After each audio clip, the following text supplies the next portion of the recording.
Hello, मैं हूं doctor Jalan. मैं एक फिजिशियन, एक डायबिटोलॉजिस्ट और एक कार्डियोलॉजिस्ट हूं। आज की हमारी वीडियो पिछले सप्ताह की डायबिटिक न्यूरोपैथी वीडियो की कंटिन्यूएशन है और आज हम उसके बारे में और जानकारी लेंगे। Question number 46। डॉक्टर साहब, ये डायबिटिक न्यूरोपैथी क्या पेशाब के रास्ते में या पेशाब करने में कुछ तकलीफ कर सकता है? हाँ, बिल्कुल कर सकता है। इसमें आपको 3 चीज़ें बहुत इंपॉर्टेंट जो समझनी है। पहली चीज़, आपको पेशाब करने में दिक्कत आ सकती है। ऐसा लगेगा कि बहुत ज़ोर लगाकर आपको पेशाब करना पड़ रहा है, उसके बाद भी पेशाब क्लियर नहीं हो रही है और आपको हर थोड़ी-थोड़ी देर में जाकर इस वजह से पेशाब करना पड़ रहा है। पॉइंट नंबर 2, बार-बार यूरिन इन्फेक्शन होना, जिसकी वजह से पेशाब में जलन होना, रात भर में दसों बार आपको पेशाब उठ-उठ के करनी पड़ रही है, हर 15-15, 20-20 मिनट में या उससे भी कम समय में आपको पेशाब करनी पड़ रही है, थोड़ी-थोड़ी पेशाब हो रही है और बहुत जलन या फिर चिनचिनी हो रही है और वहाँ दर्द हो रहा है, जिसके वजह से आपको दिक्कत हो सकती है। पेशाब में जब इन्फेक्शन कंटिन्यूअस रहता है तो काफ़ी लोगों को नाभि के नीचे, मतलब कि निचले हिस्से, पेट के निचले हिस्से में वहाँ पर हमेशा एक दर्द का सेंसेशन होता है या कमर में हमेशा उस वजह से दर्द हो सकता है। और तीसरी प्रॉब्लम, अगर पेशाब के रास्ते की नसें अगर सूख रही हैं मेल्स में या फीमेल्स में, उससे सेक्सुअल डिसफंक्शन बहुत होता है। सेक्स इंटरकोर्स करने में या फिर साथ संबंध बनाने में बहुत दिक्कत होती है। मेल्स में ये प्रॉब्लम बहुत कॉमन है कि उनमें इरेक्शन ठीक से नहीं होता है, सेक्सुअल डिज़ायर्स वो अपने पूरे नहीं कर पाते हैं, जिसके वजह से वो बहुत ज़्यादा डिस्ट्रेस्ड रहते हैं।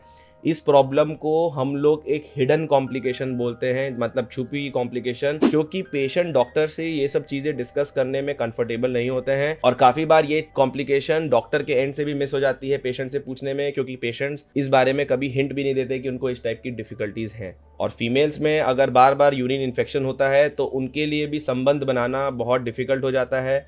डायबिटीज़ उनकी बहुत अनकंट्रोल्ड रहती है, जिसकी वजह से शरीर में हिम्मत या ताकत नहीं होती है, तो उनको सेक्सुअल डिज़ायर्स कम होते हैं। तो ये जो चीज़ है ये इतनी आगे बढ़ सकती है कि मेल फीमेल के लिए एक नॉर्मल सेक्सुअल लाइफ जीना बहुत ही डिफिकल्ट हो सकता है और ये एक बहुत ही स्ट्रेसफुल सिचुएशन है दोनों के लिए। Question number 47।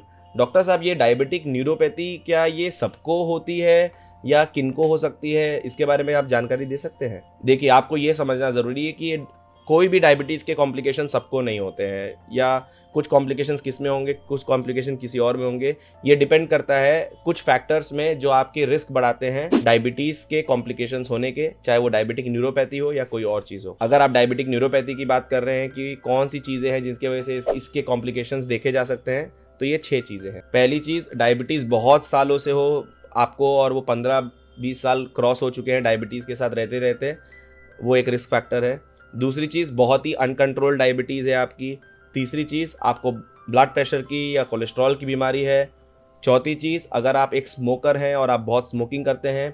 पांचवी चीज़, अगर आप अल्कोहल बहुत ही ज़्यादा क्वांटिटी में रेगुलर कंज्यूम करते हैं, उसके वजह से काफ़ी ज़्यादा रिस्क है डायबिटिक न्यूरोपैथी होने का। और छठवीं चीज़, अगर डायबिटीज़ के दूसरे टाइप के कॉम्प्लिकेशन शुरू हो गए हैं, जैसे कि डायबिटिक रेटिनोपैथी मतलब आंखों की प्रॉब्लम, या डायबिटिक नेफ्रोपैथी मतलब किडनी की प्रॉब्लम शुरू हो चुकी है, जिसमें पेशाब से प्रोटीन लॉस होता है, जिसको हम लोग माइक्रो एल्ब्यूमिन बोलते हैं, वो भी एक रिस्क बढ़ाती है कि आपकी पैरों की और बाकी जगह की नसें सूखना शुरू हो गई है या सूखेंगी किसी दिन और आपके कुछ ना कुछ सिम्टम्स या कॉम्प्लिकेशंस चालू हो जाएंगे। तो अगर आपको इनमें से कोई भी चीज़ें हैं लेकिन डायबिटिक न्यूरोपैथी चालू नहीं हुआ, इसको अगर आप समझ ले और इसको आप कंट्रोल कर ले तो हो सकता है आपको ये सब कॉम्प्लिकेशंस ना ही हो।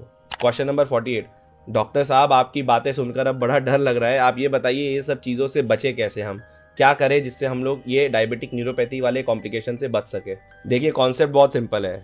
जैसे कि मैं इतनी सारी वीडियोज़ में डिस्कस करता हूँ, कॉन्सेप्ट एकदम सिंपल है। आपको शुगर की अच्छी कंट्रोल रखनी है, क्योंकि अनकंट्रोल्ड शुगर ही सबसे बड़ा रिस्क फैक्टर है ये सब कॉम्प्लिकेशंस होने का। तो बहुत अच्छे से आप अपने शुगर को कंट्रोल रखिए। पॉइंट नंबर 2, डायबिटिक न्यूरोपैथी में इंसुलिन बहुत अच्छा रोल करती है, क्योंकि वो नर्व्स की ब्लड सप्लाई बढ़ा देती है। इसलिए इंसुलिन आप अपने डॉक्टर से डिस्कस करिए कि insulin as a part of treatment sugar control करने के लिए अगर यूज़ करें तो इस कॉम्प्लिकेशन का होने का चांसेस कम हो जाता है। तीसरा, ब्लड प्रेशर और कोलेस्ट्रॉल को आप बहुत अच्छे से कंट्रोल में रखिए। इसके अलावा स्मोकिंग अगर आप कर रहे हैं तो कम्प्लीटली उसको एब्सटिनेंस करिए, मतलब बंद करिए। अल्कोहल अवॉइड करिए या बंद करिए, उससे भी बहुत फर्क पड़ता है। आपके लिए रेगुलर एक्सरसाइज बहुत इंपॉर्टेंट है। रेगुलर बॉडी के मसल स्ट्रेचिंग और स्ट्रेंथनिंग एक्सरसाइज करने से ये कॉम्प्लिकेशंस या तो बहुत कम हो जाते हैं या नहीं होते हैं, और इससे बहुत बेनिफिट मिलता है। और अगर आपके यूरिन से प्रोटीन लॉस होना शुरू हो गया है और आप डायग्नोस हो चुके हैं कि आपको किडनी की शुरुआती प्रॉब्लम है, या फिर आपकी आंखों के देखने की नज़र कम हो चुकी है, जो कि डायबिटिक रेटिनोपैथी से लिंक्ड होती है, तो इन कंडीशन में आप समझ जाइए कि आप ऑलरेडी एक रिस्क फैक्टर में हैं, कि आपका चांसेस बहुत है कि कुछ दिनों में आपकी नसों की प्रॉब्लम शुरू हो जाएगी। इन कंडीशन में आप क्या करिए, और भी ज़्यादा सतर्क होकर अपने बाकी जो चीज़ें मैंने बोली उसको फॉलो करिए, जिसकी वजह से ये कॉम्प्लिकेशन हो ही ना। क्वेश्चन नंबर 49, डॉक्टर साहब ये बताइए कि ये डायबिटिक न्यूरोपैथी में सेक्सुअल प्रॉब्लम कितनी कॉमन है। मेल्स में ये प्रॉब्लम बहुत कॉमन है और इसको हम लोग एक हिडन कॉम्प्लिकेशन कहते हैं, जिसमें कि काफ़ी पेशेंट्स इस प्रॉब्लम को प्रॉब्लम समझते नहीं है या फिर बताने में उनको बहुत दिक्कत होती है डॉक्टर्स के सामने। काफ़ी बार ये मिस आउट हो जाती है और उनको लगता है कि ये किसी और कारण से या उम्र होने की वजह से ये प्रॉब्लम हो रही है। इसमें पेशेंट का इरेक्शन यानी पेनिस टाइट होने में प्रॉब्लम हो सकती है, उनका इजैकुलेशन या सीमेन बाहर निकलने में प्रॉब्लम हो सकती है। काफ़ी बार उनको लगता है कि उनका इजैकुलेशन हो चुका है, लेकिन उनका इजैकुलेशन पीछे अपने शरीर के अंदर के तरफ ही पेशाब की थैली की तरफ हो जाता है और उनको पता ही नहीं चलता है, जिसकी वजह से काफ़ी बार उन लोग बहुत डिस्ट्रेस फील कर सकते हैं। इसके वजह से अर्ली इजैकुलेशन हो सकता है कि सेक्सुअल एक्ट चालू किया और कुछ समय में ही इजैकुलेशन हो गया विदाउट कंप्लीट इरेक्शन, ये भी एक बहुत बड़ा प्रॉब्लम है। इसके अलावा ये कॉम्प्लिकेशन डायबिटीज़ के पेशेंट में जब होती है तो इसका ट्रीटमेंट बहुत डिफिकल्ट है। नॉर्मली ये जो दवाइयाँ हैं इसको नॉर्मलाइज करने के लिए यूज़ होती हैं, वो काफ़ी हद तक डायबिटीज़ पेशेंट में काम नहीं करती है। और जो बेस्ट तरीका है इस प्रॉब्लम से बचने का कि आप ये कॉम्प्लिकेशन होने ही मत दीजिए, अपनी डायबिटीज़ और बाकी चीज़ों को जैसे मैंने कहा है अच्छे से कंट्रोल रखिए, उससे ही आप ठीक रहेंगे। दूसरी बात, मेल्स और फीमेल्स में दोनों में सेक्सुअल डिज़ायर भी बहुत कम हो जाता है अगर उनको डायबिटीज़ है या बहुत ही अनकंट्रोल डायबिटीज़ है और उनको न्यूरोपैथी हो चुकी है, तो पेशेंट का मन ही नहीं करता है कि वो साथ में रहे और उनको बहुत ही ज़्यादा अनवेल लगता है उसकी वजह से भी। क्वेश्चन नंबर 50, डॉक्टर साहब पैरों में अगर डायबिटिक न्यूरोपैथी जैसा कॉम्प्लिकेशन हो रहा है तो उसका हम लोग प्रिकॉशंस क्या लें। देखिए, 2 डेंजरस कॉम्प्लिकेशन है पैर की नसें सूखने के और उसके हिसाब से आपको प्रिकॉशन लेना है जो मैं आपको बताऊँगा। पहला कॉम्प्लिकेशन है कि पैरों की नसें इतनी ज़्यादा सूख गई हैं तो आपको अभी पता ही नहीं चल रहा है, महसूस ही नहीं होता है कि कोई चीज़ आपके पैर में गड़ जा रही है या पैरों में चोट लग जा रही है, तो आपको महसूस ही नहीं हो रहा है कि ये चीज़ हो रही है। तो इन पेशेंट्स में क्या होता है, जब वो चलते हैं तो उनके पैरों में से चप्पल निकल जाती है और उनको कुछ देर तक दूर चल जाते हैं तो फिर पता चलता है कि भाई चप्पल पीछे निकल गई, क्योंकि उनको महसूस ही नहीं हो रहा है कि वो चप्पल पहने या नहीं पहने, उनको कुछ जानकारी नहीं है। जब वो चलेंगे तो उनको लगेगा कि वो रुई पे चल रहे हैं, उनको पता ही नहीं चलेगा कि कहाँ कदम रखे और कहाँ नहीं। तो इससे क्या होता है, ऊंचा नीचा होने की वजह से, कदम ऊंचा नीचा हो जाने से बार बार उनको लगता है कि उनका बैलेंस लॉस हो रहा है और ये भी प्रॉब्लम पैर की नसें सूखने की वजह से हो रही है। तो ऐसी स्थिति में पेशेंट को पैरों में चोट लग जाती है, बहुत गहरा घाव हो जाता है और उनको पता ही नहीं चलता है कि हमको चोट लगी है या घाव हुआ है, और ऐसी स्थिति में पैर आ जाता है कि पैर में सड़न तक आ जाती है और पेशेंट को बहुत समय तक पता नहीं चलता है। दूसरी बात ये कि पैर की नसें सूखने से आपका बैलेंस लॉस हो सकता है। देखिए, एक कॉन्सेप्ट समझना होगा कि हमें हमारी बॉडी को बैलेंस में रखने के लिए पैरों का नॉर्मल काम करना बहुत ज़्यादा ज़रूरी है।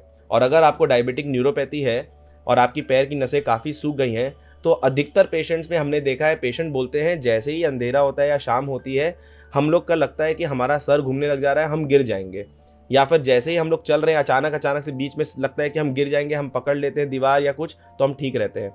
तो ये जो कॉम्प्लिकेशन है वो पैर की नसें सूखने के वजह से ही है और ये कॉम्प्लिकेशन क्या कर सकता है कि पेशेंट को बार बार फॉल होने के रिस्क में डालता है और पेशेंट बार बार गिर सकता है। खासकर ये प्रॉब्लम तब होती है जब शाम हो जाती है, अंधेरा होता है, क्योंकि बैलेंस के लिए आपको पैर भी ठीक होने चाहिए और आंखें भी ठीक। तो अंधेरे होने से आपका विजन वैसे भी कम होता है तो आपके पैर आपको सपोर्ट नहीं कर पाएंगे क्योंकि पैर की नसें सूखी हुई हैं और आप बार बार गिरेंगे या बार बार गिरने का कॉम्प्लिकेशन होगा। तो इसमें मेरे 2 प्रिवेंटिव सुझाव ये हैं कि रोज़ रात को सोने से पहले आप अपने पैर के तलवे को चेक करिए कि कहीं आपको चोट लगी है कि नहीं लगी है, और अगर चोट लगी है तो उसका सही इलाज लीजिए। और रोज़ पैर को देखेंगे तो आपका रिस्क कि पैर में गहरा घाव हो जाए वो बहुत कम हो जाएगा। दूसरी बात, रात में काफ़ी डायबिटीज़ के पेशेंट उठते हैं पेशाब करने के लिए या फिर अदरवाइज भी चलते फिरते हैं, तो खासकर अंधेरे में आपको ये ध्यान देना है कि आपको धीरे धीरे चलना है, अंधेरे में नहीं चलना है। पैर जहाँ जहाँ रख रहे हैं वो देख देख कर चलिए ताकि इससे आपका बैलेंस लॉस होकर गिरने का चांसेस बहुत कम हो जाए।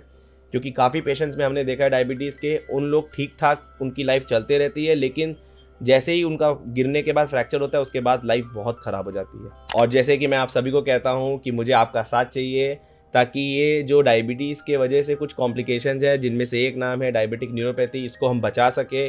अगर हमको है तो उसको अभी ही रोक कर बेस्ट ट्रीटमेंट ले सके, या अगर हमारा कॉम्प्लिकेशंस बहुत आगे बढ़ चुके हैं तो भी उसका केयर कर सके। और ये मैं अकेला नहीं कर सकता, इसलिए मुझे आपका साथ चाहिए।